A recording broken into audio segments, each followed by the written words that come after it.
Assalamualaikum warahmatullahi wabarakatuh. Perkenalkan, nama saya Silvi dengan NIM 12113217998, program studi pendidikan geografi dari kelas 4C. Di video kali ini saya akan menjelaskan tentang evolusi dan pola pemukiman desa untuk memenuhi tugas mata kuliah geografi desa kota yang diampu oleh dosen pengampu Ibu Khairati Rauzis MPD.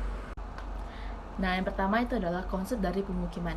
Sebenarnya apa sih pemukiman itu? Pemukiman adalah kelompok manusia yang berdasarkan suatuan tempat atau kediaman, mencakup fasilitasnya seperti bangunan rumah serta jalur jalan yang melayani manusia tersebut. Definisi lain dari pemukiman yaitu suatu hasil atau sesuatu yang telah terbentuk dari proses masyarakat untuk memilih tempat tinggalnya, sehingga pemukiman tidak terbentuk secara tiba-tiba. Nah, kemudian adalah pola pemukiman menunjukkan tempat bermukim manusia dan bertempat tinggal menetap dan melakukan kegiatan aktivitas sehari-harinya. Pengertian pola dan sebaran pemukiman memiliki hubungan yang sangat erat. Sebaran pemukiman membicarakan hal di mana terdapat pemukiman dan atau tidak terdapat pemukiman dalam suatu wilayah. Sedangkan pola pemukiman merupakan sifat sebaran, lebih banyak berkaitan dengan akibat faktor-faktor ekonomi, sejarah, dan faktor budaya. Dari uraian tersebut dapat disimpulkan bahwa pola pemukiman penduduk adalah bentuk sebaran tempat tinggal penduduk berdasarkan kondisi alam dan aktivitas penduduknya. Nah, tahukah kamu jenis-jenis desa yang umum di Indonesia dan dunia? Yang pertama itu adalah desa swadaya. Desa swadaya adalah desa yang dianggap masih terbelakang. Ini karena masyarakatnya memenuhi kebutuhannya sendiri.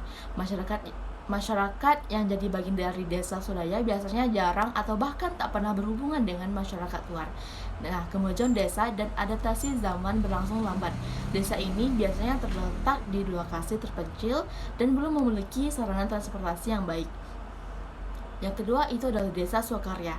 Desa ini lebih maju dibanding desa swadaya, sebab selain mampu memenuhi kebutuhannya sendiri, desa swakarya juga memiliki kelebihan produksi untuk dijual keluar. Keuntungan dari penjualan itu digunakan untuk membeli atau memenuhi kebutuhan yang tidak bisa dihasilkan dari desa itu. Kemudian ada yang namanya desa swasembada. Desa swasembada adalah desa maju. Ini dikarenakan desa swasembada mampu mengembangkan potensi desanya secara optimal. Masyarakat sudah bisa berdagang dengan masyarakat luar. Interaksi dunia luar pun mendorong masyarakat desa itu untuk mempelajari teknologi-teknologi baru untuk kemajuan desanya sendiri.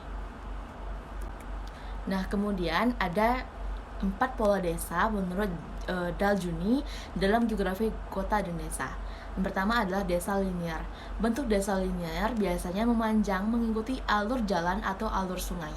Pola ini bisa ditemukan di desa dataran rendah. Misalnya desa yang dengan banyak sawah dengan bergantung pada sarana transportasi, desa linear punya mobilitas yang mudah. Kemudian ada desa memanjang. Desa memanjang biasanya ditemukan di desa nelayan yang hidup di pinggir laut. Pembangunannya mengikuti garis pantai. Setelah pantai biasanya ada daerah kawasan industri kecil. Di belakangnya baru rumah-rumah penduduk. Yang ketiga adalah desa terpusat. Bentuk terpusat biasanya ditemukan di wilayah pegunungan. Nah, warga di desa ini biasanya punya garis keturunan yang sama. Yang keempat itu adalah desa mengelilingi fasilitas tertentu. Bentuk ini ditemukan di dataran rendah. Biasanya ada satu fasilitas umum yang diandalkan, misalnya mata air, danau, waduk, atau fasilitas lainnya. Pemukiman penduduk dan kawasan industri dibangun mengelilingi fasilitas ini. Nah, yang terakhir itu adalah faktor pengaruh pembentukan pola pemukiman.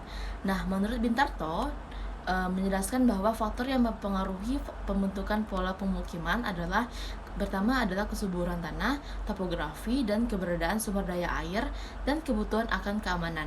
Sedangkan menurut Pasion dalam Rito Hardoyo pada tahun 1989, faktor pembentuk pola pemukiman adalah ketersediaan air, kebutuhan akan keamanan, ikatan kesukuan atau kekeluargaan, kemudian adalah topografi dan mata pencarian, sistem waris agama, ataupun ideologi politik, serta campur tangan dari pemerintah.